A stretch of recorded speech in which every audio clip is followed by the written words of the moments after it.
दोनों हाथ ऊपर कीजिए, सभी लोग करें, परिवार भी परिक्रमावासी। नहीं, पहले सिर्फ दोनों हाथ खड़े करना। अभी ताली मत बजाना, सिर्फ दोनों हाथों को खड़े करना। पीछे भी, हाँ। अब स्वर के साथ ताली बजाना, हाँ।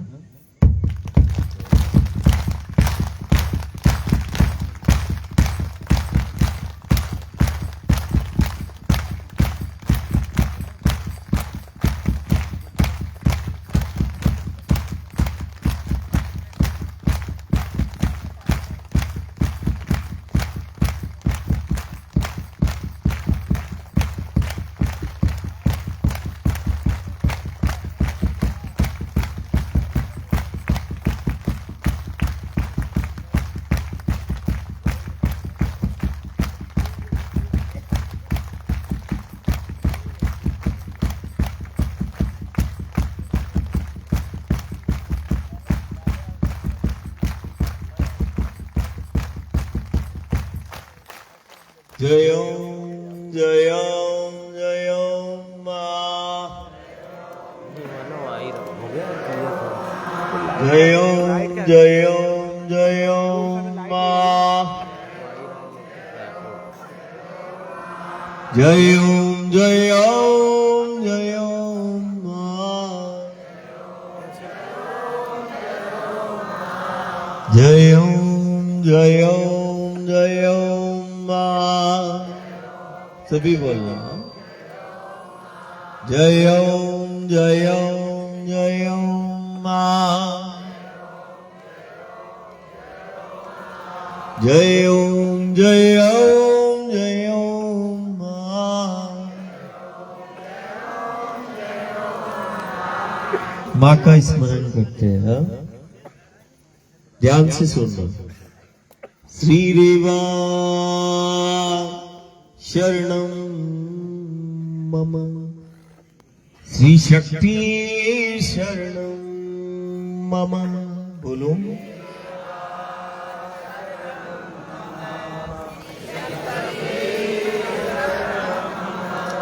श्री रेवा शरणम मम, श्री शक्ति शरणम मम। सभी बोलो। हर सिद्धि शरणम मम, शिव शक्ति शरणम मम।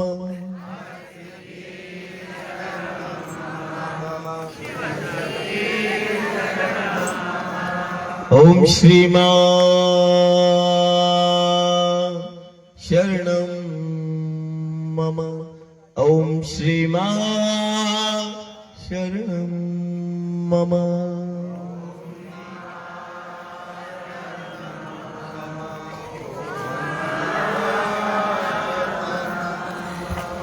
ओम श्री मां शरणम मम, ओम श्री मां शरणम मम।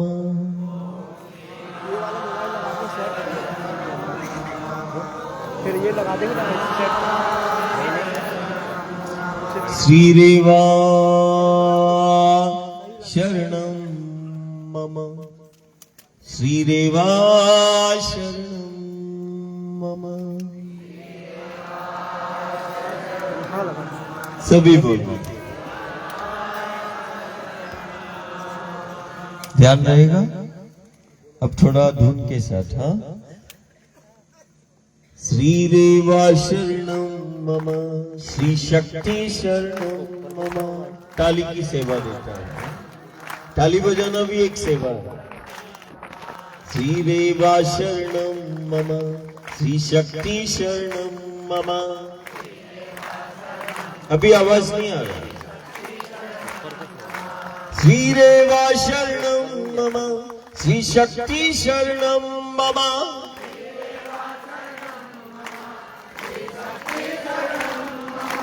हर सिद्धि शरणम मम, शिव शक्ति शरणम मम। मम हर सिद्धि शरणं मम शिव शक्ति शरणं मम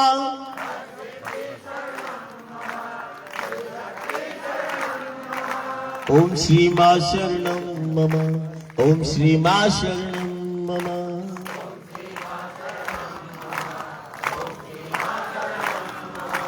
ओम श्री मां शरणं मम ओम श्री मां शरणं मम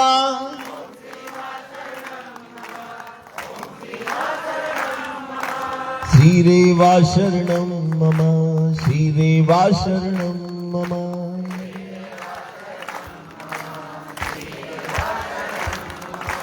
श्री रेवा शरणं मम श्री रेवा शरणं मम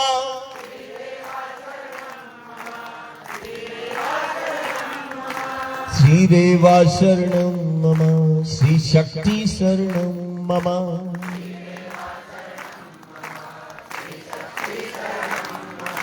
हर सिद्धि शरणं मम शिव शक्ति शरणं मम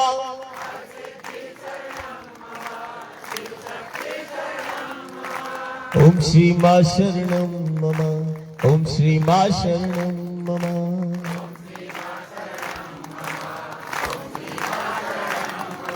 ओम श्री मां शरणं मम ओम श्री मां शरणं मम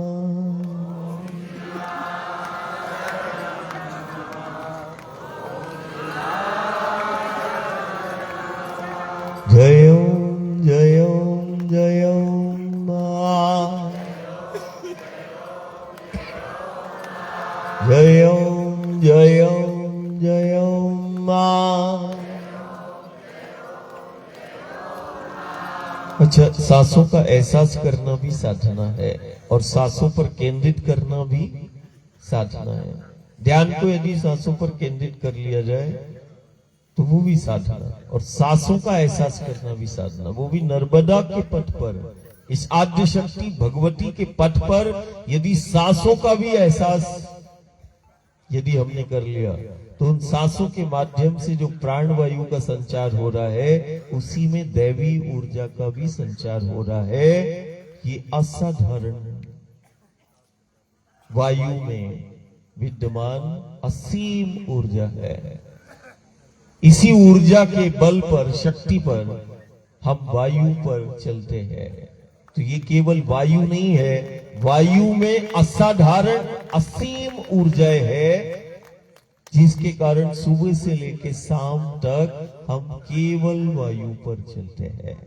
तो वायु तो सब जगह प्रवाहित हो रही है, लेकिन इस आद्य शक्ति भगवती के तीर्थ क्षेत्र में जो वायु, जो सांसें हम ले रहे हैं, प्राण वायु को हम ले रहे हैं, ये केवल प्राण वायु ही नहीं, इस प्राण वायु के में असीम दैवी ऊर्जा है, असीम है। हम निशब्द हो जाते हैं कि वायु भी आहार हो सकता है। ये केवल तुम सुन नहीं रहे हो, तुम रोज देख रहे हो, तुम देख रहे हो, पल पल देख रहे हो। कितना ही दुर्गम पथ पर परेशानियां आए, उतार चढ़ाव आए, लेकिन तुम केवल सुन नहीं रहे हो, तुम देख रहे हो। वायु आहार लेकर ही हम चल रहे हैं, जल का बूंद भी नहीं है। तो सुनना नहीं, सिर्फ सुना हुआ नहीं, तुम तो देख रहे हो। असाधारण है। मां का स्मरण करते हैं और थोड़ी देर के लिए, बहुत जब सत्संग हो ना, सिर्फ इस सत्संग, देखो सत्संग की महिमा है, वो भी नर्मदा के पथ पर हमें मिला है। साधना के दौरान सत्संग मिल रहा है, सत्संग की महिमा है। सत्संग में केवल बैठ जाना है, निश्चित। जैसे नाम स्मरण करोगे तो मन लगे ना लगे, तुम तो राम का नाम लेना, हरि का नाम लेना, निश्चित लाभ होगा नाम स्मरण। ऐसे सत्संग में तुम आ जाना, बैठ जाना, और उस सत्संग के उन क्षण और पल को तुम जी लेना। थोड़ी देर के लिए विषयों से मुक्त हो जाना और सत्संग के उस क्षण और उस पल में तुम जी लेना। न जाने सत्संग के किस क्षण किस पल में तुम्हारे जीवन को दिशा मिल जाए। सत्संग के किस क्षण और किस पल में तुम्हारा हरि से मिलना हो जाए, परमात्मा से मिलना हो जाए। न जाने सत्संग के किस क्षण किस पल में देवत्व का प्रगटीकरण हो जाए। सत्संग के न जाने किस क्षण किस पल में तुम्हारी समस्याओं का समाधान हो जाए। सत्संग है स्वयं से मिलने का भी, और ये सत्संग है उस परमात्मा ईश्वर से भी मिलने का। सत्संग है, ये सत्संग है देवत्व को प्रकट करने का, और ये नर्मदा के पथ पर ये सत्संग है उस व्यक्तित्व के निर्माण का। ये सत्संग है उन देव पितर पूर्वजों के प्रति अपनी आस्था और श्रद्धा को प्रकट करने का। ये सत्संग है खुद को जानने का, और ये सत्संग है खुद से मिलने का और उस हरि से मिलने का भी, परमात्मा से मिलने का। तुम मिलना चाहते हो खुद से, सत्संग करो। परमात्मा ईश्वर से मिलना है, सत्संग करो।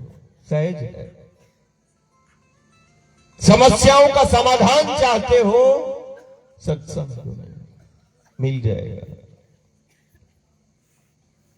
जीवन को दिशा देता है ये नर्मदा के पथ का ये सत्संग है। ये बहुत दुर्लभ है जो बड़ी सहजता से परिवार प्राप्त कर रहा है। ये सत्संग धन, ऐश्वर्य, प्रसन्नता, संपन्नता, यश, कीर्ति, ये सब तुम्हें सत्संग में प्राप्त हो जाएगा। केवल मन को शांत, चित्त को शांत रखना है। मन को स्थिर करने का ये सत्संग है। मन को जीतने का ये सत्संग है। सत्संग है मिलने का है। सत्संग है देखने का है, खुद को भी और उस परमात्मा ईश्वर को भी। सत्संग की महिमा है। केवल सत्संग में बैठ जाना। जो सत्संग करता है निश्चित मान के चलना, अन्य व्यक्ति की तुलना में वो ज्यादा सात्विक होगा और ज्यादा उसका स्वभाव अच्छा होगा, कारण वो सत्संग में आता है, सत्संग में बैठता है। और यदि कोई सत्संग में बैठता है तो निश्चित उसको जीवन को दिशा मिलती है, और वो भी नर्मदा के पथ पर सत्संग मिल जाए तो ये तो अकाट्य है, अमोघ है, असाधारण है। आज हम जिस तीर्थ पर बैठे आश्रय लिया है, कोटेश्वर महादेव, सहस्त्र कोटि तीर्थ, और जिस तट पर हम बैठे हैं, हम आज कोटेश्वर वाली मैया के पास, हम जब भी इधर से निकलते हैं तो हम कोटेश्वर वाली मैया के यहाँ पड़ाव हम डालते कि नहीं हम वहीं रुकेंगे। वो बैठी है और उसका त्याग सामान्य नहीं है, सामान्य नहीं है। मुझे जहां तक लगता है 4 दशक हो गए होंगे, 40 साल हो गए होंगे। और जब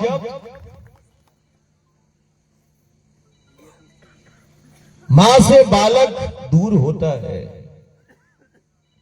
या मां के समक्ष जो है वो बालक चला जाता है, तो उस मां की पीड़ा शब्दों से व्यक्त नहीं की जा सकती है।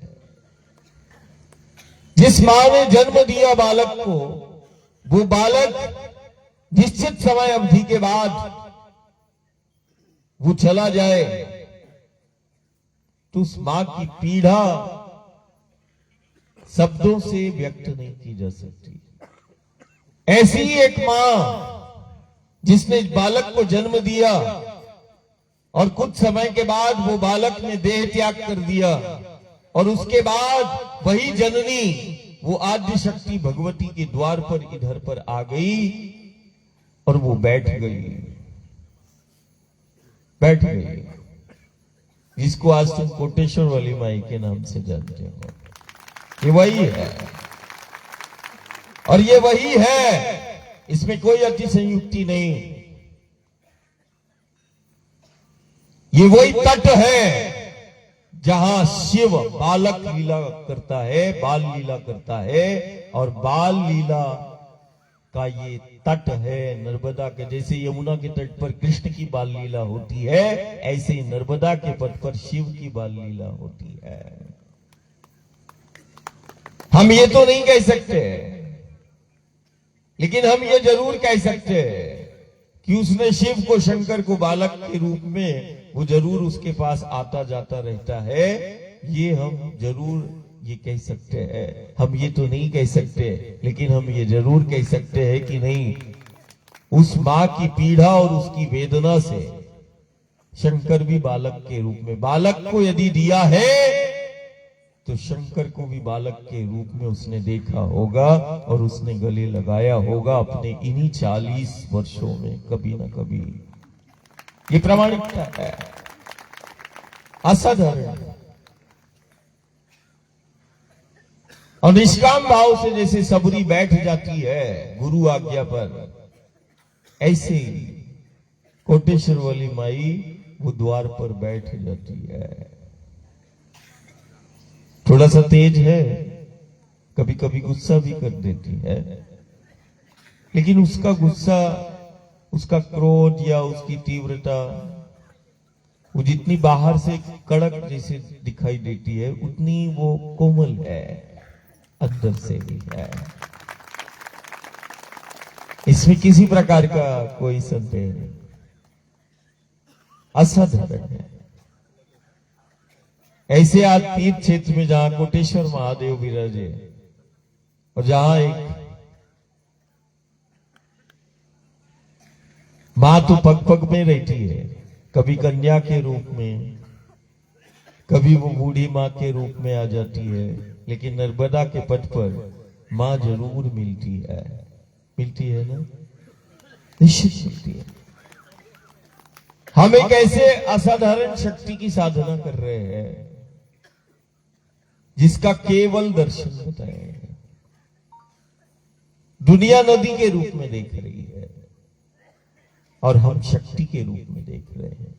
हमारे लिए नदी नहीं है, हमारे लिए वो साक्षात भगवती है जिसको हम नर्मदा के रूप में हम देख रहे हैं। दुनिया के लिए नदी है, हमने नदी के रूप में भी भगवती को पाया और ठीक इसके उत्तर तट पर हमने कल भी बताया या आज सुबह भी बताया कि ठीक इसके सामने माता अनुसैया वो सती के रूप में भी हमने भगवती को पाया और नदी के रूप में भी भगवती को यदि किसी ने पाया और देखा तो वो यही देवधरा भारत है। सती के रूप में भी देखो, सती के रूप में ऐसी भगवती माता अनुसैया मिली जिसने अपने आंचल से ब्रह्मा विष्णु महेश को आहार करा दिया और पालने में झुला दिया। ऐसी सती के रूप में भगवती भी मिली जिसने इसी नर्मदा के पट पर ऐसा तप किया कि मेरी भी संतान हो और इस जीव जगत ब्रह्मांड के संचालन में वो अपना योगदान दे। वो सती के रूप में वो भगवती माता अनुसैया ने जब तप किया पिता के साथ, अत्रि के साथ, ये वही नर्मदा के पट है। और पता है तब तो किसी भी ब्रह्मा का, विष्णु का, महेश का, किसी का भी करते, माता पिता मतलब मुझसे नाम बोलते नहीं बनता, पिता मतलब अत्रि और माता अनुसैया। तुम्हें जब भी बोलूं माता पिता तो समझ जाना मैं किसकी बात कर रहा हूं। तो वो दोनों ही संतान की प्राप्ति के लिए कोई भी देवता का आह्वान करते तो उनको संतान प्राप्त हो जाती, कोई भी दे सकता था। लेकिन इतिहास है इस नर्मदा के पथ पर माता और पिता ने, माता अनुसैया और पिता अत्रि ने किसका आह्वान किया? करता करता करता करता करता करता करता करता करता करता करता करता करता करता का आह्वान किया। और ये वही नर्मदा का तट है जहां सृष्टि के तीनों कर्ता प्रकट हो गए, सामने प्रकट हो गए। करता करता करता करता का आह्वान कर लिया मां ने, पिता ने। कोई शब्द का प्रयोग नहीं, करता करता करता का ध्यान करते करते सृष्टि के तीनों कर्ताओं को, सृष्टि के तीनों कर्ता माता पिता के समक्ष प्रकट हो गए, महर्षि अत्रि और माता। अब वो बड़े विस्मय हो गए कि अरे मैंने तो आपको नहीं बुलाया, आपका आह्वान नहीं किया। बोले आपने कर्ता का आह्वान किया, हम तीनों ही सृष्टि के कर्ता हैं, आप मांगे, आप मांगे। तो ब्रह्मा से चंद्र, अत्रि नंदन है चंद्रमा, ब्रह्मा ने के वर से चंद्रमा आया, शिव के वर से दुर्वासा प्रकट हुआ और विष्णु से दत्तात्रेय, है ना। ये तीन संतानें, माता पिता ने तीन संतानें पाई, दुर्वासा, चंद्रमा और जोर से बोला दत्तात्रेय। आदो ब्रह्मा मध्ये विष्णु रत्ने देव सदा शिवा मूर्ति त्रय स्वरूपाय दत्तात्रेय नमोस्तुते। और ध्यान रखना, जिस पथ पर हम साधना कर रहे हैं, हम एक समय में हम माउंट आबू से और ऊपर गुरु शिखर पर थे, उसको गुरु शिखर बोलते, वहां दूना पर थे, गुफा में मैं प्रवेश किया तो एक शिला पर लिखा हुआ था और एक भक्त ने मुझसे पूछा भी कि दत्त कहां पर है, दत्त कहां है, पूछा महाराज जी ने। तो मैंने बोला कि जहां सत्य है वही दत्त है और जहां दत्त है वही सत्य है, बस इतना बोला। सत्य ही दत्त है और दत्त ही सत्य है। और ये कौन है? सत्य मूर्ति, रत्न गर्भा, वेद गर्भा, जिसके द्वार पर माता पिता ने कठोर तप किया और सृष्टि के कर्ताओं को प्रकट कर लिया। ये वही पथ है जहां सृष्टि के तीनों कर्ताओं को आंचल में आहार करा दिया, आंचल से आहार करा दिया। आज भी अत्रि नंदन, अनुसैया नंदन मां के आंचल से ही आहार लेते हैं, आज भी लेते हैं। क्यों? आज तो दुनिया बोलती है जननी का आंचल हो, ध्यान देना, और चाहे वो जगत जननी का आंचल हो। केवल ये नहीं, ये व्रत नहीं, ये तो जीवन है। हम बारंबार कहते हैं कि नहीं, तुमने भी 6 माह तक जननी के आंचल से तुमने आहार लिया है, जबकि घर में द्रव्य पदार्थ, सारी चीजें, अन्न द्रव्य सब कुछ था, लेकिन घर परिवार ने 6 महीने तक तुम्हें कोई भी आहार तुमने नहीं किया। तुमने कहां से आहार लिया? मां के आंचल से आहार लिया। लिया कि नहीं लिया? मां के आंचल से। अन्नप्राशन 6 महीने के बाद। केवल दादा व्रत को नहीं कर रहे, तुमने भी 6 महीने। लेकिन यदि हम थोड़ी देर के लिए देखें, ज्ञान और विज्ञान को देखें, तो ज्ञान और विज्ञान कहता है कि 30 दिन या 40 दिन यदि उसको अन्न नहीं मिलेगा तो वो शरीर का क्षय होने लगेगा और वो मृत्यु हो जाएगी, विज्ञान कहता है।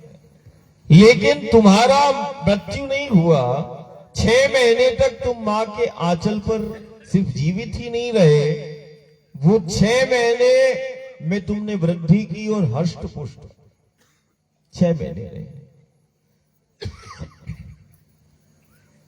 और आज कई वर्षों के बाद, सदियों के बाद, आज दुनिया का विज्ञान क्या कह रहा है कि बालक के जन्म के बाद जब वो बालक, वो शिशु मां के आंचल से आहार लेता है, तो आज दुनिया का चिकित्सा जगत का विज्ञान ये कह रहा है, जबकि हमारा धर्म और अध्यात्म सदियों से, युगों से कहता चला आ रहा है। क्या कह रहा है कि जो मां के आंचल से उस बालक ने आहार लिया, वही उसके जीवन का आधार बन जाता है। इतना ताकत उस आहार में होती है जो सीधे मां के आंचल से प्राप्त होता है। जो मां के आंचल से उस बालक ने आहार लिया, आज दुनिया का चिकित्सा जगत का विज्ञानी कहता है कि वही बच्चे का आधार बन जाता है जीवन का। इतना सामर्थ्य उस आहार में होता है जब वो बालक सीधे मां के आंचल से आहार लेता है।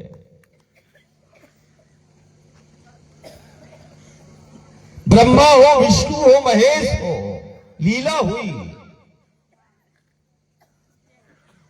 माता के द्वार पर पिता ध्यान में, माता द्वार पर सृष्टि के कर्ता प्रकट होते हैं और वो बोलते हैं कि नहीं, हमें भिक्षा, आहार, देखो लीला। लेकिन चाहे वो सृष्टि के तीनों ही कर्ता क्यों ना हो, ब्रह्मा, विष्णु और महेश, उसने भी मां के आंचल से ही आहार लिया है और पालने में झुलाया है। माता अनुसैया जीवंत प्रमाण है। त्रिदेवों को भी आवश्यकता पड़ती है उस मां के आंचल से उस आहार को लेने की, और लिया भी है। तो ये कोई चमत्कार या विद्या नहीं है कि 5 वर्ष व्यतीत हो गए। तो यदि जननी के आंचल से लिया गया आहार यदि उस बालक के जीवन का आधार बन सकता है, तो देखो ये जगत जननी के आंचल से हमने भी आहार लिया तो हमारे जीवन का आधार बन गया। सीधा है, इसमें क्या विद्या है? इसमें कोई विद्या नहीं है, इसमें कोई चमत्कार नहीं है। उस मां के आंचल में उतना सामर्थ्य है, वो जल के रूप में वो शक्ति है, लेकिन उस शक्ति को धारण करने के लिए भी पात्र की आवश्यकता होती है। ऐसा नहीं कि गुरु और गोविंद ने जिस जीवन को जिया वो तुम जी नहीं सकते, नहीं। राम ने जो जीवन को जिया है तो वो तो बोलते ही है, मर्यादा पुरुषोत्तम श्री राम। पुरुषों में उत्तम जिसका चरित्र हो वो रामचरित्र में है। कैसे हमें जीना है? मैं तुम्हें भूखा रहना नहीं सिखा रहा। एक ने पूछा कि नहीं, क्या हम भी ऐसा कर सकते हैं? मैंने कहा नहीं, ऐसा करने की तुम्हें कोई आवश्यकता नहीं। कारण जो गुरु गोविंद का लीला है वो लीला बोध कराने के लिए है। हर युग सदी में गुरु गोविंद का लीला हुआ। गुरु गोविंद की लीला आज भी हो रही है, लेकिन वो लीला बोध कराती है, वो लीला जीना सिखाती है, वो लीला उन मूल आधार शक्तियों का परिचय कराती है जो जीव जगत का आधार है। उन मूल आधार शक्तियों का हर युग सदी में गुरु गोविंद की लीला ने बोध कराया। आज भी लीला बोध ही करा रही है कि ये साधारण जल नहीं है। जल के रूप में इस देवधरा भारत में शक्तियां प्रकट हुई, नदियों के रूप में शक्तियों को हमने प्राप्त किया है। देखो हमारे पास गंगा है, यमुना है, गोदावरी है, कावेरी है। दुनिया के लिए नदियां हैं, हमारे लिए प्रत्यक्ष शक्तियां हैं। हमने शक्तियों को प्राप्त किया है। केवल जीवन का ही आधार नहीं, ये वो शक्तियां हैं जो ब्रह्मांड के संचालन में आज भी अपना योगदान देती हैं। इसकी प्रामाणिकता है। यदि लाखों करोड़ों वर्ष इस ब्रह्मांड को हो गए तो ये ब्रह्मांड कैसे चल रहा है और ये जीव जगत और ब्रह्मांड कैसे चक्रों में स्थित है। यदि चक्रों में स्थित है तो एक परमाणु से लेके इस विराट ब्रह्मांड को गति कहां से प्रकट हुई? ये वो आद्य शक्ति भगवती है जो एक परमाणु से लेके इस विराट ब्रह्मांड में पहली गति को प्रकट करती है। ये चक्रों की अधिष्ठात्री शक्ति है जो आज भी लाखों करोड़ों वर्षों से चक्रों को केवल गति ही प्रदान नहीं करती, चक्रों का समन्वय और संतुलन को भी बनाती है। ये देवी भगवती मां नर्मदा है जो चक्रों का समन्वय और संतुलन को, और हमारी परंपरा है कि हम परिक्रमा करते हैं, परिक्रमा नहीं है, ये साधना है। और परिक्रमा को यदि देखोगे तो एक चक्र लगाया, उसकी परिक्रमा हो गई। कहीं से भी प्रारंभ हुआ वहीं आके, तो एक चक्र। अब तुम खुद को देख लो, जीवन को देख लो, जगत को देख लो, ब्रह्मांड को देख लो, एक शाश्वत सत्य है, इस समूचे जीव जगत ब्रह्मांड में एक परमाणु से लेके ग्रह नक्षत्र जो भी है, सब एक दूसरे की परिक्रमा कर रहे हैं। परिक्रमा शाश्वत सत्य है।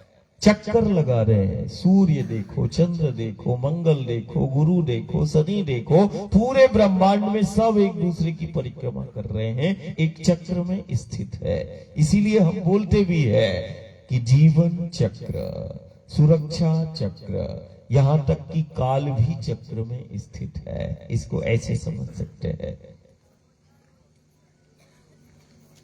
लेकिन जगत विख्यात है, और ये शोध हजारों वर्ष पहले योगियों ने कर दिया, और बड़ी सहजता से हमें एक परंपरा से जोड़ दिया कि तुम तो एक सहज साधना कर लो। बोले क्या? बोले परिक्रमा कर लो। परिक्रमा मतलब एक चक्र। केवल नदी के रूप में एक ऐसी भगवती, एक ऐसी शक्ति है जिसकी परिक्रमा होती है विश्व के अंदर, सप्त महाद्वीप में केवल एक नदी के रूप में भगवती है, जिसकी साधु हो, संत हो, भक्त हो, प्रेमी हो, गृहस्थ हो, सब इस देवी भगवती मां नर्मदा की परिक्रमा करते हैं। क्यों? प्रश्न आता है कि क्यों, इसकी ही क्यों? शक्ति तो गंगा, यमुना, गोदावरी के रूप में भी है, नर्मदा की ही परिक्रमा क्यों? इस नदी के रूप में जो भगवती है, इसकी ही शक्ति, इसकी ही परिक्रमा क्यों? क्यों? कारण ये चक्रों की अधिष्ठात्री शक्ति है। जीव जगत ब्रह्मांड में जो भी चक्र है, मैं तो कभी कभी मैंने इस भगवती को, ये वो भगवती है जो ठाकुर के विठल के जो सुदर्शन चक्र है ना, उस सुदर्शन चक्र को भी गति देने वाली यही भगवती आदि शक्ति मां नर्मदा को मैंने देखा कि जो सुदर्शन चक्र को गति प्रदान कर रही है। सिर्फ ब्रह्मांड के चक्रों को नहीं, जीव जगत के चक्रों को नहीं, जितने भी चक्र हैं उन समस्त चक्रों को गति प्रदान करने वाली यही आदि शक्ति शिव कन्या के रूप में जो जिसका प्रकटीकरण हुआ, ये वही है। इसके विषय में बोला जाता है प्रलय और महाप्रलय में जिसका अंत नहीं, वो मां नर्मदा है। जब जीव जगत ब्रह्मांड सब समाप्त हो जाता है, उसके बाद भी जिस शक्ति का अस्तित्व बताया गया, ये वही शक्ति है जिसको हम नर्मदा के रूप में पूज रहे हैं। ये वही शक्ति है जो ब्रह्मांड की और जीव की उत्पत्ति के उन कणों को प्रकट करती है। ये वही आदि शक्ति भगवती है जो सूत्रों को प्रकट करती है। सूत्रों के बिना कोई रचना संभव नहीं है।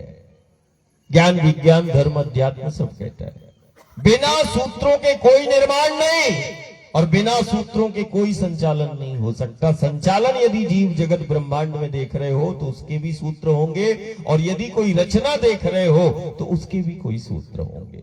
यदि हम जीव को देख रहे, जगत को देख रहे, ब्रह्मांड को देख रहे, इतनी विराट रचना को देख रहे हैं, तो इस रचना के फिर सूत्र होंगे। और फिर शोध का विषय ये है कि ये सूत्र फिर कहां से प्रकट हुए। ये वही आदि शक्ति भगवती है जो सूत्रों को प्रकट करती है। अब सूत्र रचना के क्या है? गुण सूत्र, रक्षा सूत्र, ब्रह्म सूत्र, ये सूत्रों की अधिष्ठात्री शक्ति है जो जीव जगत ब्रह्मांड के रचना, संचालन, निर्माण, नियंत्रण के सूत्रों को प्रकट करती है। इसीलिए इस आद्य शक्ति भगवती की हम प्रार्थना ध्यान साधना के साथ इसकी परिक्रमा करते हैं। क्यों? कारण ये चक्रों का निर्माण करके ये जीव जगत ब्रह्मांड को उसमें स्थित करती है और चक्रों को फिर गति भी प्रदान करती है। और यही आद्य शक्ति भगवती है जो लाखों करोड़ों वर्ष इस ब्रह्मांड को हो गए, पृथ्वी को हो गए, आज भी चक्रों का समन्वय और संतुलन बना हुआ है। इसी यही भगवती चक्रों का साइकिल को बैलेंस करती है। इसीलिए नदी के रूप में जो भगवती दुनिया देख रही है, इसकी परिक्रमा करते हैं। कारण इसके पथ पर चलने से साइकिल बैलेंस हो जाती है, चक्रों का समन्वय और संतुलन बन जाता है। समझ रहे? क्यों करते हैं नर्मदा की परिक्रमा? नर्मदा की परिक्रमा इस आद्य शक्ति भगवती के पथ पर चलना जहां साधना कहलाती है। इस पथ पर चलने से चक्रों का समन्वय और संतुलन बनता है। इस पथ पर चलने से चक्र जागृत हो जाते हैं। चक्रों को जागृत करने के लिए न जाने कितना मेडिटेशन और ध्यान बताया जाता है। दुनिया के अंदर चक्रों को जागृत करने का यदि सबसे सहज साधना है तो वो इस देवी भगवती की परिक्रमा है। परिक्रमा मात्र से चक्र जागृत हो जाते हैं। परिक्रमा मात्र से जैसे लकड़ी में छिपी अग्नि है, ऐसे ही तुम्हारे अंदर जो देह में छिपा वो देव है। ये परिक्रमा जिसको हम साधना कह रहे हैं, ये देह में छिपे उस देवत्व को प्रकट कर देती है और एक व्यक्तित्व का निर्माण कर देती है। असाधारण है। मानना नहीं है प्राथमिकता, जानना प्राथमिकता है। जानो इस आद्य शक्ति भगवती जो प्रत्यक्ष हमें मिली है, जिसके पग पग पर पुराण कहते हैं, प्रमाण देते हैं। पुराण नहीं, प्रमाण है। वेद नहीं, प्रकृति का भेद है जो इस पथ पर मिलता है। ब्रह्म का, शिव का। शिव तत्व के लिए न जाने कितना बड़े बड़े योगी, ध्यानी, तपस्वी शिव तत्व का बोध के लिए कितना कठोर तप करते हैं। ये तत्वमयी, ये वेद गर्भा, जिसके गर्भ से वेदों का प्रगटीकरण हुआ, ये वो वेद गर्भा है जिसको गायत्री को वेद माता बोलते हैं। लेकिन मां नर्मदा को वेद गर्भा कहा गया, जिसके गर्भ से वेदों का प्रगटीकरण हुआ। ये वो आद्य शक्ति भगवती है जहां एक तरफ वेदों को प्रकट करती है। और वेद क्या है? वेद प्रकृति का भेद है। वेद क्या है? वेद में क्या है? वेद में संदेश नहीं है। ये ध्यान रखना। मैं तो ज्यादा पढ़ा लिखा नहीं हूं, मेरा तो पूरा ज्ञान मां ही है, इसके अलावा मैं दूसरा नहीं समझ पाता। तो मेरा ज्ञान भी वही है, मेरा भक्ति भी वही है, मेरा शक्ति भी वही है। तो मुझे जो समझ में आया मैं तुम्हें वो बताने का प्रयास कर रहा हूं। और बताने का क्या, मां खुद ही चाहती है तो ये ऐसा अवसर आया। बिना मां की चाह के उसके विषय में बताना देवताओं के लिए भी और सृष्टि के तीनों कर्ताओं के लिए भी बहुत कठिन है। हमें सृष्टि के तीनों कर्ता भी मिल जाएंगे, तब भी उस आदि शक्ति का भेद नहीं हमें पता हो पाएगा। कारण जब वो चाहेगी तब, है ना। तो ये वो आदि शक्ति भगवती है जो वेदों को प्रकट करती है अपने गर्भ से। और ध्यान देखना, नर्मदा के तट पर असाधारण ध्यान लिंग है, शिवलिंग है। शिवलिंग मतलब प्रतीक, शिव का, शक्ति का प्रतीक है। महादेव के स्वरूप का पूजन नहीं होता है, प्रतीक का पूजन होता है शिवलिंग के रूप में। और देखना, जैसे गर्भ में वेदों से को प्रकट किया गर्भ से, वैसे ही दुनिया के इस भूमंडल के अंदर, इस ब्रह्मांड के अंदर केवल एक ऐसी भगवती है जो अपने गर्भ से शिवलिंग का निर्माण करती है।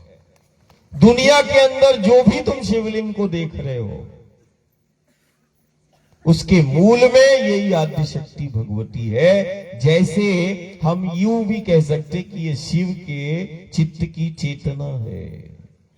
यदि तुम शिवलिंग का दर्शन कर रहे हो, भूमंडल में किसी भी शिवलिंग का दर्शन करो, उस शिवलिंग जैसे देह में आत्मा होती है, वैसे ही उस शिवलिंग के मूल में इसी भगवती को तुम पाओगे, जिसको नर्मदा के रूप में देख रहे हैं। और ये वही आदि शक्ति है जो गर्भ में शिवलिंग का निर्माण करती है। एक नहीं, दो नहीं, हजार नहीं, लाख नहीं, करोड़ों, असंख्य शिवलिंग का निर्माण करती चली जा रही है। अभी सिलसिला जारी है। असंख्य शिवलिंग का निर्माण कर चली। ध्यान देना, गर्भ में शिवलिंग का निर्माण कर रही हो। शिवलिंग क्या है? शिव शक्ति का प्रतीक है, इस ब्रह्मांड का प्रतीक है। शिवलिंग हमारे अस्तित्व का प्रतीक है, और जो शिवलिंग को पूजता है मतलब शिव शक्ति, दोनों की आराधना उपासना हो जाती है। जिसने शिवलिंग पर ध्यान केंद्रित किया, उसको शिव और शक्ति की दोनों अलग से पूजन करने की आवश्यकता नहीं। शिवलिंग में यदि आप जल अर्पित कर रहे हैं तो शिव और शक्ति, ये दोनों की आराधना साधना हो जाती है। और देखना, वो शिवलिंग, पहला आदि शिवलिंग इस भूमंडल में नर्मदा के गर्भ से प्रकट हुआ। शिवलिंग तो केवल इस आदि शक्ति भगवती ही अपने गर्भ में निर्माण करती है, और दुनिया में या ब्रह्मांड में कोई ऐसी शक्ति नहीं जो शिवलिंग को गर्भ में बनाती हो, निर्माण करती हो। है क्या? कोई नहीं सुना? ध्यान देना, गर्भ में शिवलिंग का निर्माण करती है। ध्यान देना, गर्भ में शिवलिंग का निर्माण करती है। और जो इस देवी भगवती मां नर्मदा के पथ पर चलता है तो उसके व्यक्तित्व का निर्माण करती है। सत्य को प्रमाण की आवश्यकता नहीं, जो नर्मदा के पथ पर चला है, युग और सदी साक्षी है, उसके जीवन को दिशा मिली, उसके व्यक्तित्व का निर्माण हुआ। इस पथ पर चलने से देवत्व प्रकट होता है, इस पथ पर चलने से देव पितर पूर्वज संतुष्ट होते हैं। आज सारी दुनिया इस नर्मदा के पथ को मान रही है, ज्ञानी और विज्ञानी भी मान रहे हैं, दंडवत है। और आज नहीं तो कल, जैसे आज हम घर परिवार के साथ में बैठे हैं, वो दिन भी दूर नहीं है जब देश और दुनिया के शोधकर्ता, जब जीव जगत ब्रह्मांड के उन रहस्यों को खोजते खोजते वो इसी नर्मदा के पथ पर तुम्हें मिल जाएंगे। तब वो जीव जगत ब्रह्मांड के उन रहस्यों का खुलासा होगा। जीवन में यदि ये साधना मिली है तो ये साधना का एक एक क्षण और एक एक पल तुम्हें जीना है। ये साधना जीवन में ऐसे ही प्रवेश नहीं करती है, जिसको हम परिक्रमा कह रहे हैं। दूसरा, जो तट का वासी है वो भी ध्यान देना कि नर्मदा के तट पर यदि तुम्हें जीवन में सेवा करने का अवसर मिल जाए तो ये सेवा भी हर किसी को नहीं मिलती है। ये भी घर परिवार ध्यान दे, दोनों, तटवासी भी ध्यान दे, परिक्रमावासी भी ध्यान दे। यदि नर्मदा के तट पर, इस आदि शक्ति भगवती के तट पर यदि किसी को सेवा करने का अवसर मिला है तो ये भी देव पितर पूर्वजों की कृपा होगी, पिछले जन्मों की कोई पुण्याई होगी जो नर्मदा के तट पर जाने अनजाने में तुम सेवा कर रहे हो। इसके अलावा कोई दूसरा सत्य नहीं। और यदि तुम चल रहे हो और परिक्रमा यदि तुम्हारे जीवन में प्रवेश की है और साधना यदि तुम कर रहे हो, परिक्रमा कर रहे हो, तो ये भी हर किसी के जीवन में ये साधना प्रवेश नहीं करती। साधना तो घर और गांव नगर में तुमने बहुत सी की है, और साधना के मूल में जीव का कल्याण ही होता है। कोई भी साधना देवी देवता की करोगे, साधना कल्याण करती है। लेकिन दुनिया के अंदर केवल एक साधना है जो घर परिवार का एक व्यक्ति करता है, और दुनिया के अंदर एक ऐसी साधना है जो घर का एक व्यक्ति करता है, और ये साधना उसके कुल का उद्धार कर देती है और 21 पीढ़ियों के पितर और पूर्वजों को तार देती है, संतुष्ट कर देती है। 21 पीढ़ी। यदि कोई नर्मदा परिक्रमा कर रहा है तो ये मान के चलना कि पितर और पूर्वजों कामना करते हैं, वो जिस लोक में रहते हैं, कि हमारे कुल और वंश का कभी कोई आएगा और इस नर्मदा के पथ पर वो चलेगा, और जैसे ही वो नर्मदा के पथ पर चलेगा तो इस पथ पर ऐसे तीर्थ हैं जिन तीर्थों का भ्रमण जिन तीर्थों में भ्रमण करने से, पूजन पाठ का नहीं है यहाँ, भ्रमण करने से दुनिया के अंदर ऐसे तीर्थ नर्मदा के तीरे हैं जिन तीर्थों में भ्रमण करने से, और दुनिया के अंदर ऐसे नर्मदा के तीरे तीर्थ हैं जिन तीर्थों का यदि कोई स्मरण घर द्वार पे कर लेता है, तो जिन तीर्थों के स्मरण करने से और जिन तीर्थों के भ्रमण करने से देव प्रसन्न हो जाते हैं, पितर संतुष्ट हो जाते हैं। दुनिया के अंदर केवल नर्मदा के पथ पर वो तीर्थ हैं और तुम्हें कहीं नहीं मिलेंगे।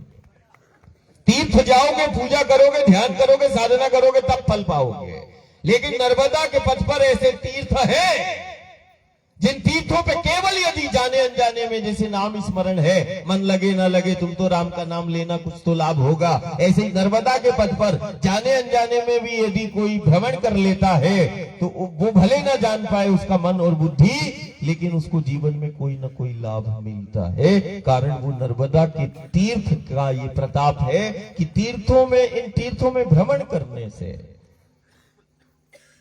मैं तो ये बोलता हूं कि घर द्वार में बैठकर यदि नर्मदा के तीर्थों का स्मरण यदि कोई कर ले, तो ठीक वैसे ही माता अनुसैया भी उत्तर तट पर बिल्कुल सीधी बैठी है, वो भी सुन रही है कि हाँ सागर पार होने के बाद फिर गांव में प्रवेश करेंगे, तो मैया के गांव में भी अपन चलेंगे जब सागर पार होंगे उस पार, तो वो भी देखना असाधारण कि ये वो तीर्थ हैं जिन तीर्थों में भ्रमण करने और बैठ जाएं तो सृष्टि के कर्ताओं को माता ने प्रकट कर लिया। ये वो तीर्थ हैं, कोई साधारण तीर्थ नहीं है। अरे घर द्वार में भी इन तीर्थों का स्मरण कर ले, सिर्फ नर्मदा के पथ के तीर्थों का स्मरण और सुमिरन यदि घर द्वार पे भी कोई कर लेता है निष्काम भाव से, तो वो अपने द्वार में परमात्मा ईश्वर को प्रकट कर सकता है। इतनी सामर्थ्य इन तीर्थों में है। सर्व तीर्थ नायकम, सिर्फ जगत के अंदर नहीं, ब्रह्मांड में जितने तीर्थ हैं उन तीर्थों की ये जननी है जिसको हम नर्मदा कहते हैं।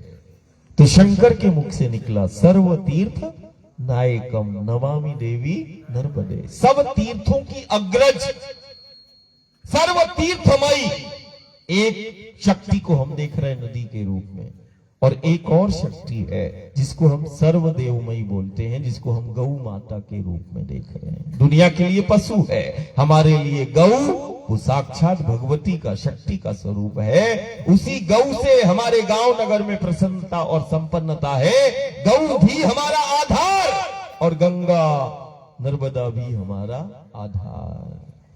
ये कोई साधारण शक्तियां नहीं, सर्वदेवमयी, सर्वदेवमयी। गौ को कहा, रुद्रों की माता कहा। एक गौ को रुद्रों की माता बोलते हैं, और ये आदि शक्ति भगवती के द्वार पर जिसके हर कंकर को शंकर कहते हैं, ये सर्व तीर्थमयी असाधारण है, असाधारण। ये कोई सामान्य शक्तियां नहीं है।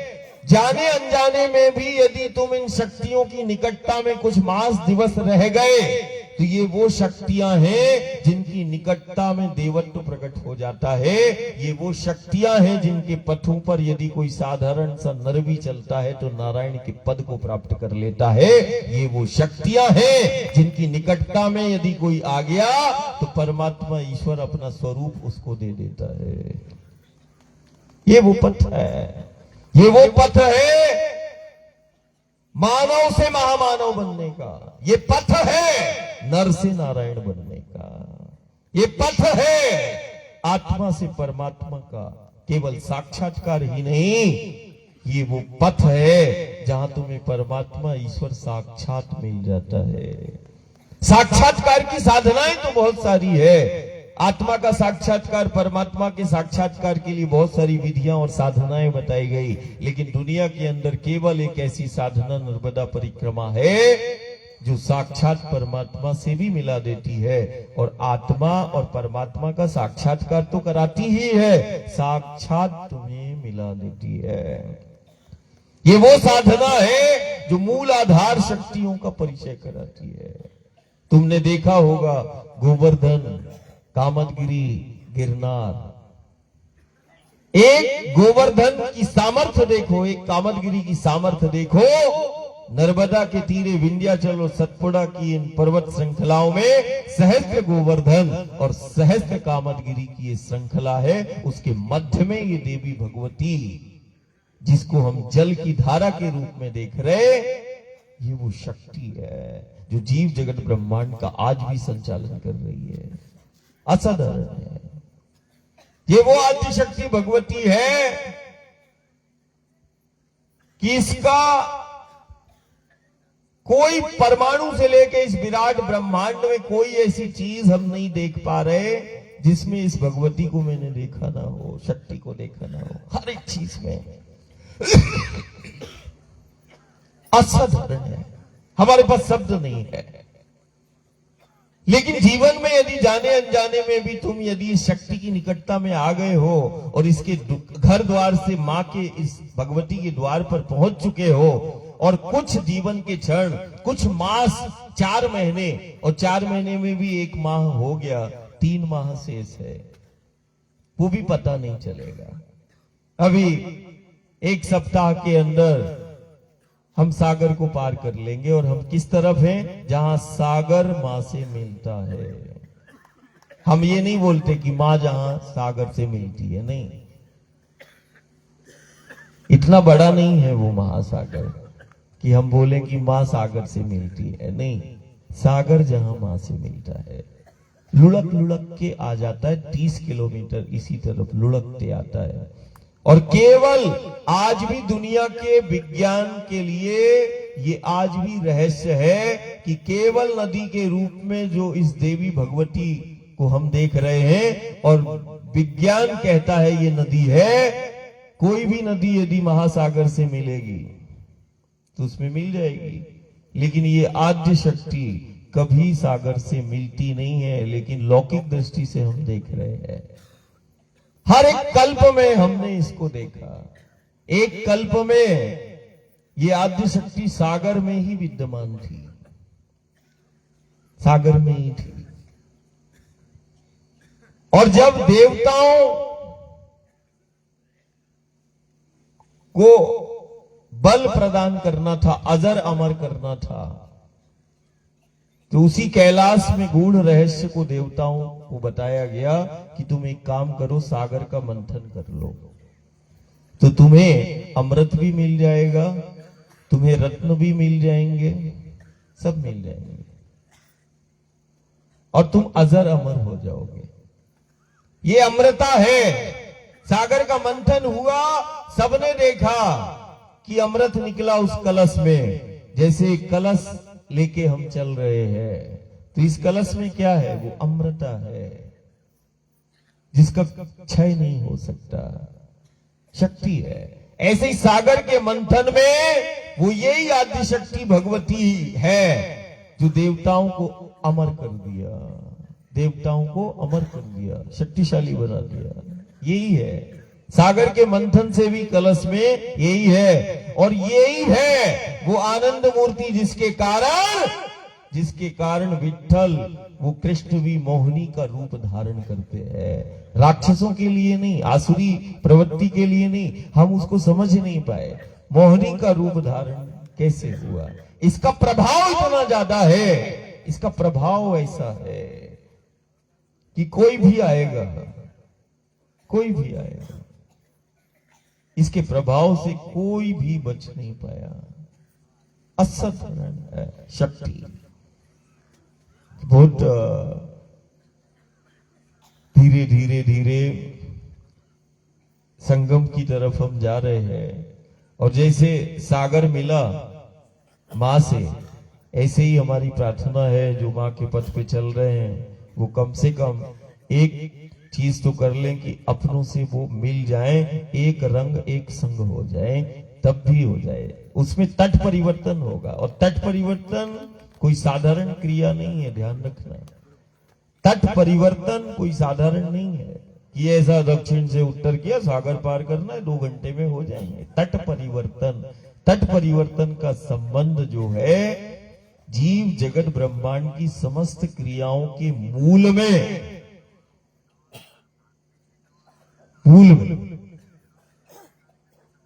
जो संचालित हो रही है क्रिया में, योग में, वो तट परिवर्तन मात्र पलक झपकने का 1000वां अंश में खेल हो जाता है।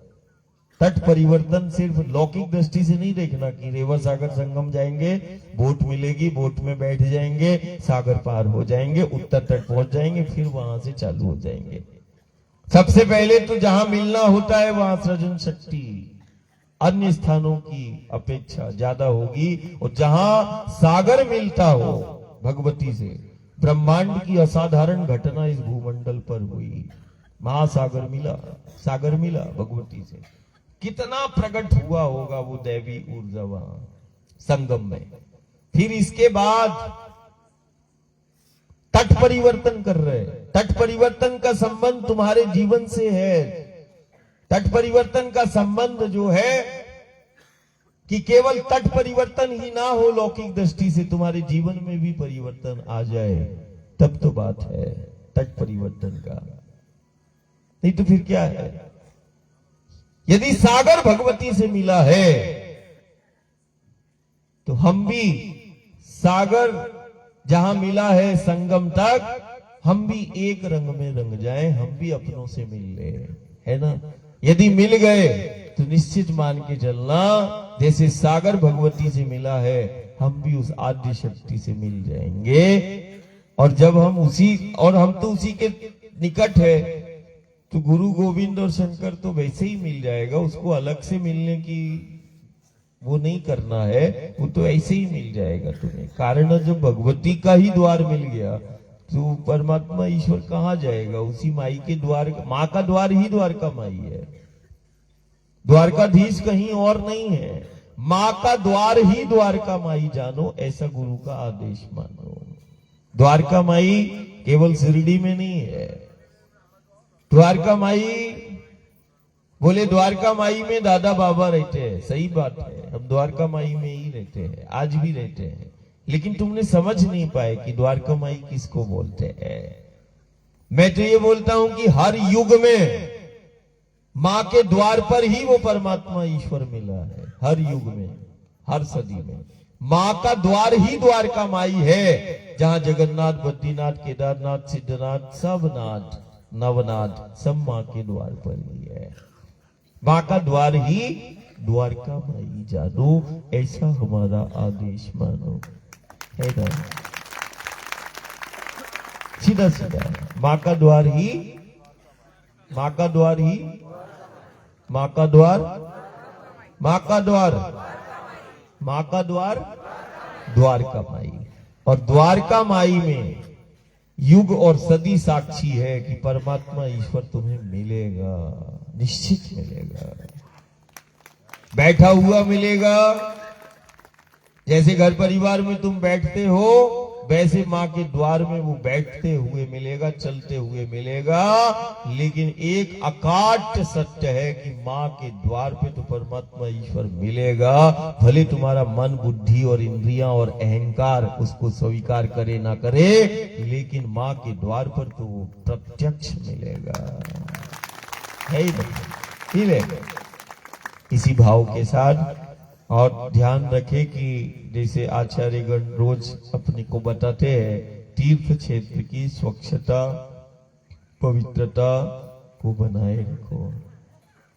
आज हमने स्वामीनारायण पोइचा में 4 बार सफाई कर्मचारियों का हमने तिलक लगवाया। मैंने कहा यदि ये 4 बार सफाई कर रहा है, इसका मतलब विठ्ठल और गुरु इसको 4 बार स्पर्श कर रहा है। अब तुम रटे रहो माला लेके और जाप करते रहो, वो तो सफाई में ही भलाई हो गई, सफाई में भलाई। स्वच्छता 4 बार कर रहा है, जैसे 4 पहाड़ का संधि काल कर रहा है, त्रिकाल संधि कर रहा है, इसका मतलब परमात्मा का वो ध्यान कर रहा है। और मैं बोल रहा हूं 3 बार तुम सफाई कर लो तो मान लो स्पर्श हो जाएगा तुम्हारा। बुद्धि लेकिन भेद करेगी, मैं स्वीकार नहीं करेगा। कभी कभी ज्ञान भी बाधा का काम करता है, ज्ञान भी वो दूर ले जाता है। कारण ज्ञान भी, ये नर्मदा परिक्रमा शिशु वृत्ति की साधना है, ध्यान रखना। जैसे मां की गोद में नवजात शिशु रहता है, वैसे ही बड़े बड़े सिद्ध और योगी इस माँ आदिशक्ति भगवती की गोद में बैठे हैं, प्रत्यक्ष अप्रत्यक्ष, ज्ञान यान का नहीं है इधर का।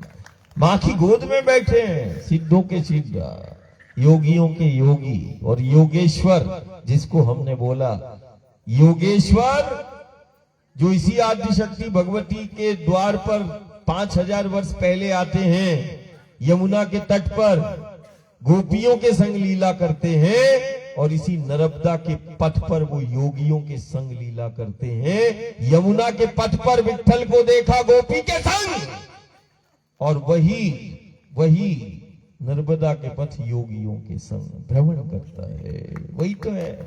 और फिर यहां योगेश्वर कहलाता है, सीधा सीधा है, जिसके पत्थर कंकर बोलते हैं, पेड़ बोलते हैं, झाड़ बोलते हैं। मैं तो कभी कभी बोलता हूं, परिक्रमा के पथ पर यदि स्वान मिल जाए, और मिलते हैं, गऊ है, स्वान है, कोई भी मूक जीव है, थल में चलने वाला। तुमने अभी ध्यान दिया होगा कि पिछले उसमें 7 पक्षी थे, है ना? कौन था उस समय मेरे साथ में? हाथ खड़ा कर। हाँ, वो 7 पक्षी थे, है ना? और देखो, मैं माँ की परिक्रमा कर रहा, वो मेरी परिक्रमा कर रहे हैं। तो वो कुछ नहीं, नभ में रहने वाला यदि उस पक्षी को भी तुमने आहार करा दिया, तो क्या मालूम किस देवता को। जैसे वृंदावन में अब वो झाड़ और वनस्पतियों में ही ध्यानी योगी सब बन गए कि कम से कम ठाकुर जी को देख ही लेंगे, ऐसे ही खड़े रहो। ऐसे ही नर्मदा के तट पर जो थल में चलने वाला, जल में वास करने वाला, आकाश में उड़ने वाला किसी भी पशु पक्षी जीव को तुम आहार करा दो, जो भी रखे हुए। ऐसा नहीं कुत्ता देखा तो तुमने कुत्ता ही समझ लिया, नहीं, कुत्ता नहीं है, कुत्ते में है, कुत्ता नहीं समझना। नहीं तो 4 वेद पढ़ के भी तुम कुत्ता को नहीं समझ पाओगे। हमारे साथ तो कुत्ता ही रहता है और हम गऊ के साथ रहते हैं, और तुम पूरे 4 महीने देखोगे हमारे पास उसकी पूरी श्रृंखला है, पूरी श्रृंखला है, और उनके टाइम पूरा बंधा हुआ है कि वो हमें कहां तक छोड़ेंगे। अभी भी प्रामाणिकता है। तुम ओंकारेश्वर से देख रहे हो, लगातार वो मूर्तियां चलती जा रही हैं, तुम्हें कुत्ता लग रहा है, लेकिन तुम पूरे संपूर्ण 3500 किलोमीटर में तुम दादा के साथ तुम एक चीज को पाओगे, कहीं गऊ को, कहीं स्वान को तुम जरूर पाओगे। कारण दोनों ही साथ में रहते हैं, छोड़ते ही नहीं है ना, वो छोड़ते हैं, कहीं ना कहीं मिल ही जाते हैं। और वो फिर अभी भी वो देखो पड़ा है। अब उसका जहां तक का होगा, फिर उसके बाद संचार माध्यम से वो दूसरी जगह खबर करता है। ऐसे 3500 किलोमीटर में ये फैला हुआ है। और कभी कभी अब जैसे वो वहां रामू मिल गया, अब वो जो उसका सेवा देने वाला था, वो 2 दिन से रामू विचलित हो रहा था। इसका मतलब उसकी ग्रांड शक्ति तेज थी हाथी की, कि नहीं आएगा आएगा। भले किसी को पता ना हो ज्ञानी को, लेकिन उसको तो पता था। रामू मतलब हाथी का नाम है, जिसको आज तुमने देखा। अब वो जो हाथी की सेवा कर रहा है दिन रात, वो मुझे सुबह टाइम, जैसे मैं तो ध्यान ही नहीं था, बोले कि दादा ये 2 दिन से। मैंने कहा हाँ, मेरा दोष है, मैं भूल गया। हाथी, घोड़ा, सब जीव तुम्हें 4 महीने में मिलेगा। और कभी कभी ऐसा भी मिलेगा कि आकाश में उड़ने वाला, थल में चलने वाला एक ही दिशा में चलेगा, और जल में रहने वाला, ध्यान देना, थल में, जल में और नभ में। कितना बोला मैंने? 3। और तीनों ही जब तुम एक ही दिशा में पाओ तो समझ लेना, समझ लेना, थल में रहने वाला भी उसी दिशा में चलेगा, जल में रहने वाला भी उसी दिशा की ओर इशारा करेगा, और नभ में उड़ने वाला, आकाश में उड़ने वाला पक्षी भी तुम्हें आवाज देगा, उसी दिशा की ओर देगा। ये सब प्रत्यक्ष प्रमाण है, पूरा प्रमाण है। ये कोई चमत्कार या विद्या नहीं है, ये उस भगवती का शक्ति का प्रामाणिकता है। ये विद्या नहीं, विद्या तो ऐसे ही पढ़ा है, सिद्धियां ऐसे पढ़ा है। लेकिन सिद्धि से यदि जीवन को दिशा मिलती तो सिद्धियां तो पग पग पे है, पग पग पे तीर्थ थोड़ी ना। मां के द्वार पे सिद्धियां विद्या ऐसे ही पड़ी है। लेकिन यदि विद्या से काम चलता या सिद्धि से काम चलता तो फिर जीवन सुधर जाता और व्यवस्थित हो जाता, जीवन व्यक्तित्व का निर्माण हो जाता। जैसे कभी कभार एक भक्त ने पूछ लिया, बोले दादा यहाँ भी अच्छी व्यवस्था निर्माण हो जाते ना तो बहुत अच्छा सुविधा आ जाती। मैंने कहा ये तो महल का निर्माण, सुदामा का एक मुट्ठी चावल लिया और सुदामा का गांव में वो महल बना गया। मैंने कहा ये निर्माण बहुत छोटी बात है। ये पथ जो है वो व्यक्तित्व के निर्माण का है, चरित्र के निर्माण का है। बात यदि इन व्यवस्थाओं की आती तो वो भगवती साक्षी है, चलूंगा भी नहीं, बैठे बैठे ही 3500 किलोमीटर में ऐसा बना दूंगा। उसका कोई वो नहीं है, सर्व सुविधा युक्त। लेकिन ये निर्माण करना सरल है। लेकिन ये पथ,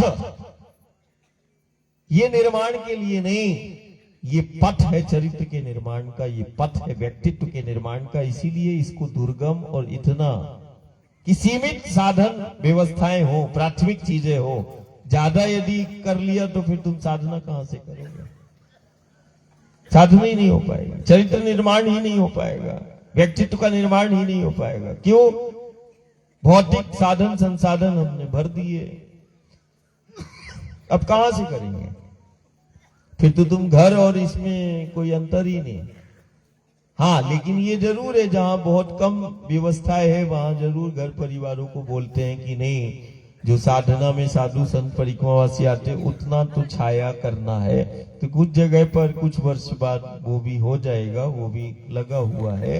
तो ये कोई बहुत बड़ा विषय नहीं है घर का निर्माण या बिल्डिंग का निर्माण करना। लेकिन चरित्र का निर्माण है, ये व्यक्तित्व के निर्माण का पथ है ना? क्या है? चरित्र निर्माण होता है, यहाँ व्यक्तित्व निर्माण होता है। और चरित्र निर्माण कहाँ होगा? व्यक्तित्व का निर्माण कहाँ होगा? महलों में नहीं होगा, जंगलों में होगा, पहाड़ों में होगा, पेड़ों की छांव में होगा। बोध कहाँ होगा? महलों में नहीं होगा। पेड़ की एक वृक्ष के नीचे बैठ जाओ, पहाड़ों की गोद में चले जाओ, गंगा नर्मदा और गोदावरी के पथ पर तुम्हें हो जाएगा, बोध हो जाएगा। होगा कि नहीं होगा? थोड़ा मुस्कुराओ ना। आज बहुत ज्यादा ऐसा लग रहा था 2-4 तो लड़के ही जाएंगे। आज तो फंसा ही दिया था। करजन के पार करते करते मैंने कहा अभी तो करजन आई है, ऐसा ना हो कि 2-4। मैंने कहा माँ ये क्या कर दिया? अच्छा बाकी को रोक दिया, मुझे लेकिन वह उसी रास्ते से किसी ने। अब भाव, भगवान भी भाव में ही चलते हैं। मैंने कहा ठीक है, अच्छा यहीं से चलना क्या? तो मैं कई बार पूछता रहता हूं। तो मैंने कहा ठीक है, तुम बोलते हो तो यहीं से चलो। आखिरी में गए तो वो कुछ भी नहीं। मैंने कहा अब थोड़ा और 10-25 और आज आ ही जाते। बोलते हैं रुक जाओ, लेकिन वो बोलते ठीक है तुम डूबोगे हम भी। इससे अच्छा अवसर क्या आएगा दूसरा? मैंने कहा भाई ऐसा मत करो, दुनिया मेरे ऊपर बोलेगी। एक से पूछा मैंने कहा मैं बोलता हूं रुक जाओ, मान लो गिर जाता तो? बोले आपके साथ गिर जाते तो फिर इससे अच्छा क्या होता है? डूबेंगे भी आपके साथ तो फिर अच्छा ही होगा। भक्त भी देखो, उससे भगवान हारे, हर एक प्रश्न का उत्तर दे देता है। अरे मैंने कहा ऐसा मत करना। लेकिन अगले बार जरूर उसको करजन में अस्थायी फूड ब्रिज का ऐसा गणेश्वर वाली माई को भी पिछले बार बोला था। लेकिन हमारा अगले बार जो भी परिक्रमा दूसरे भक्त प्रेमी करेंगे, लेकिन ये कष्ट जो आज हुआ वो नहीं होगा, कारण हम उससे 4 महीने पहले ही वो अस्थायी फूड ब्रिज बना देंगे। कारण यहाँ सबसे ज्यादा परेशानी इधर ही होती है, गुजरात में इसको पार करना है ना, इसका ध्यान रखना। अपन क्या है, ड्रम का वो पहले ही सेट बना देंगे, हाँ ठीक रहेगा ना, कम से कम लुढ़केंगे तो नहीं। आज तो थोड़ी देर जो आसपास मेरे चल रहे थे उनका भी पूरी एकाग्रता उसी पे थी, घास पे थी। तो मैं एक पूछ रहा था, क्यों घास को पकड़ लें क्या? बोले नहीं दादा, ज्यादा जोर से मत पकड़ना, नहीं तो घास ही समेत। तो मैं तो वो करता रहे। मैंने कहा क्यों, आगे ये कदम रख लूं क्या? बोले रुक जाओ, थोड़ा रुको, देखो भक्ति देखो, पराकाष्ठा देखो, प्रेम देखो, प्रेम की अधिकता देखो। मेरा हृदय भर आया। बोले दादा रुको रुको, पहले मैं कदम बढ़ाता हूं, फिर इसके बाद आप। मैंने कहा हाँ, अरे मैंने कहा तुम भी गिर जाओगे तो देखो। लेकिन उसका जैसे रामादल में बंदर, बोले प्रभु आप रुक जाओ, पहले मैं देख के आता हूं, फिर इसके बाद मैं डर। तो हम तो यही हमारा धन है, हम तो धन्य हो गए ऐसा भक्त को पाकर। ऐसा कि नहीं वो इतना भक्ति में वो तो है ना कि हृदय बता कि नहीं दादा तुम रुक जाओ, पहले मैं देख लेता हूं, उसके बाद आना। फिर इसके बाद हाँ बोले ये ठीक है, अब आप आ जाओ। आज बहुत आनंद आया, हृदय भरा भी, लेकिन बहुत आनंद के साथ। हाँ लेकिन कुछ जो बुद्धि वाले हैं वो जरूर थोड़ा बहुत नाराज भी हो गए। बोले बताओ ऐसे रास्ते से ले गए कि पूरे ही चले जाते तो? बोले ऐसा भी होता है क्या, पुलिस प्रशासन भी चल? मैंने कहा नहीं, वो तो पग पग पर अपनी सहायक है, उसको दोष मत दो। अब क्या करें, 3 रास्ते थे, अब सब बालक लीला हो रही थी, जिसको जहां से आया वो मन वहीं से चला गया। मैंने कहा बाकी के 70% तो बच गए थे, हम ही सबसे ज्यादा खतरनाक रास्ते से हम ही निकले थे। मैंने कहा बाकी को तो ऊपर से कर दिया था, है कि नहीं? थोड़ा मुस्कुरा लो। आज ऐसा लग रहा था थोड़ी देर के लिए करजन में ही सब ऋण मुक्त हो जाएंगे, और आज तुम्हारे अधिकांश ऋण जो है करजन नदी को पार करते करते तुम्हारे कई करों से छुटकारा प्राप्त हो गया है, ये भी तुम ध्यान रखना।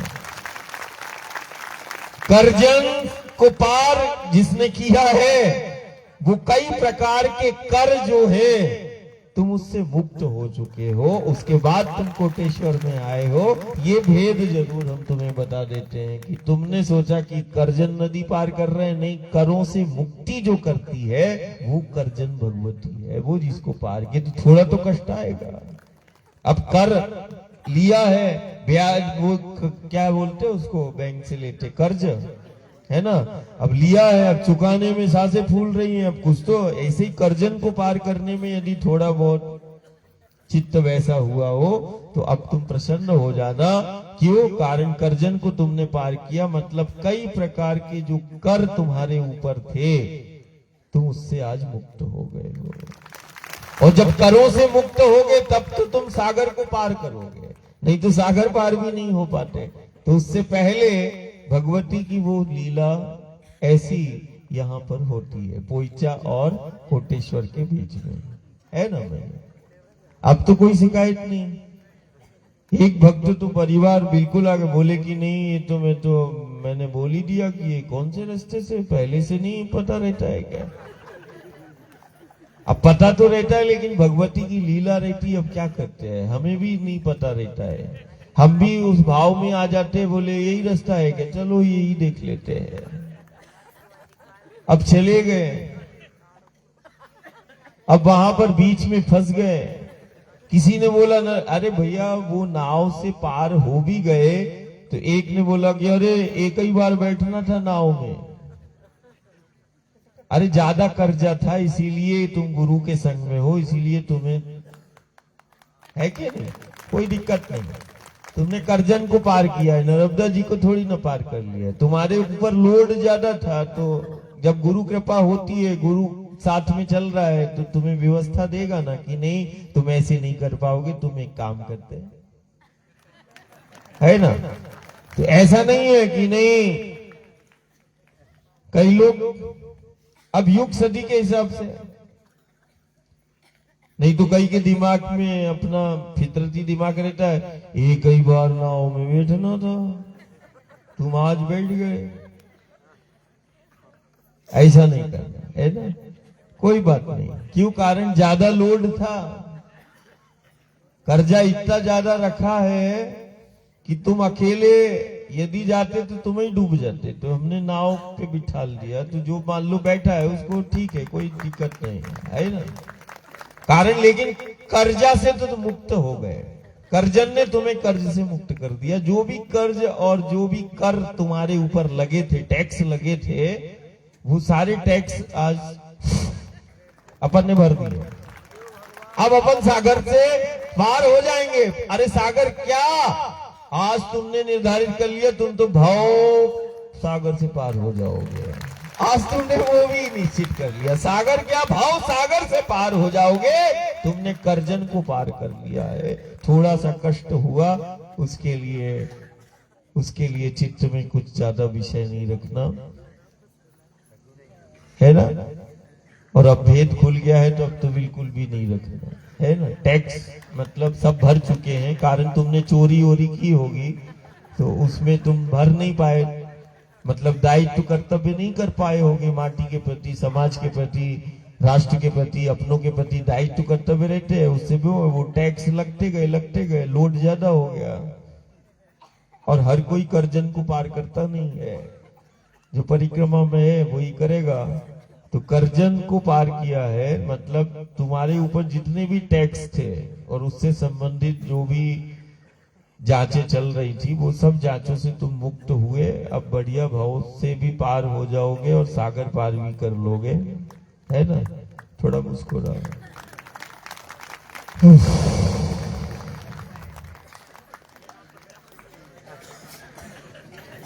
थोड़ा हमें गरुडेश्वर मैया को भी, कोटेश्वर वाली मैया को भी हमें हंसाना था, इसीलिए आज हम कुछ ऐसा सत्संग कर रहे हैं। कारण साल में बहुत कम मिलती है वो, नहीं तो अपने में ही धुन में बैठी रहती है। लेकिन साल में एक बार तो ऐसा है कि वो बालक के धुन में ही बैठी रहती है कि ठीक है कुछ तो कहेगा, नहीं तो वो एहसास ही करती रहती है। प्रमाणिकता। एक और सुबह टाइम जब हो तो इसके ठीक पीछे जाना, मैया का मूर्ति के पीछे जाना, एक बड़ का पेड़ मिलेगा, उस बड़ में जल अर्पित करना सुबह टाइम, और वहां धूना है, उस धूनी का दर्शन करना। नर्मदा के तट पर धूना तो बहुत सारे हैं, लेकिन एक ऐसा धूना जो माई ही खुद संचालित कर रही है, वो धूना है। धूना तो मेरा है, लेकिन माँ उसकी 40 साल से सेवा कर रही है। ये स्थिति है। बहुत कुछ शब्द ही नहीं रहते हैं, कुछ चीजों में शब्द ही नहीं है। आद्य शक्ति कन्या के रूप में भी है, और वही आद्य शक्ति धूना में भी है। एक जल के रूप में है, और दूसरा यदि आद्य शक्ति को हमने कहीं देखा है तो वो ज्वाला के रूप में धूना में देखा है। धूना जिसको बोलते हैं, है ना। तो हमारे साथ दोनों चीजें, धेनु धूना, या हम ऐसा करें धरा, धेनु और धूना, ये बिल्कुल प्रत्यक्ष है कलयुग में। धरा अपना गुरु है, पृथ्वी अपना गुरु है, धरा, धेनु और धूना, ये जहां तुम देखो उसको मान कर लेना, समझना कि गुरु सत्ता वहां प्रधान है ना, प्रधान है। और उसके निकट यदि तुम रहे, माटी के निकट, धरा के निकट, धेनु के निकट रहे, या धूना पर तुम्हें कहीं, धूना भारतवर्ष में बहुत सारे मिल जाएंगे, धूनी तुम्हें मिल जाए, तो ये समझना कि निकट वो भ्रमण वहां होगा, निश्चित है, आसपास ही कहीं होगा। कहीं पर यदि स्वान और गऊ को तुम एक साथ चलते हुए देख लो तो तुम समझना कि वो यहीं आसपास है, उसका भ्रमण चल रहा है। गौ और स्वान को यदि एक साथ तुम कहीं देखो तो तुम समझना कि प्रत्यक्ष दत्त का ही भ्रमण चल रहा है। जब एक ही दिशा में स्वान, कुत्ता और गाय को तुम एक ही दिशा में चलते हुए देखो तो तुम समझना कि अप्रत्यक्ष रूप से यहां दत्त का भ्रमण होता है या हुआ है या हो रहा है। और इस नर्मदा के पथ में तुम्हें कई बार ऐसा मिलेगा कि गौ और स्वान तुम्हें एक साथ मिलेंगे, एक साथ मिलेंगे, जबकि ये दोनों एक साथ रहते नहीं है, लेकिन यहां रहेंगे। स्वान भी रहेगा, गौ भी रहेगा। मैया का पूजन करते हैं और बहुत प्रेम से आज जो मैया ने, कोटेश्वर वाली मैया ने जो भी प्रसादी बनाई है, बहुत प्रेम के साथ और उसका हाथ बन के कि नहीं ये सब तुम्हारा है, ये तट, ये मठ सब तुम्हारा है। इसकी स्वच्छता, इसकी पवित्रता, इसका रख रखाव सब तुम्हें ही करना है। जैसे घर द्वार में साफ सफाई के लिए कोई नहीं बोलता है या व्यवस्था के लिए कोई नहीं बोलता, इसीलिए हमारी फिर प्रार्थना है कि हम अपना पन का वो उदाहरण दे कि नहीं ये मेरा है, मुझे इसकी व्यवस्थित, मुझे यहाँ रखना है। हर एक चीज को उपयोग भी करो, कोई मनाही नहीं है, सब तुम्हारा है, लेकिन उस उपयोगिता के साथ साथ तुम्हें मर्यादाओं का भी ध्यान रखना है। नर्मदा मैया की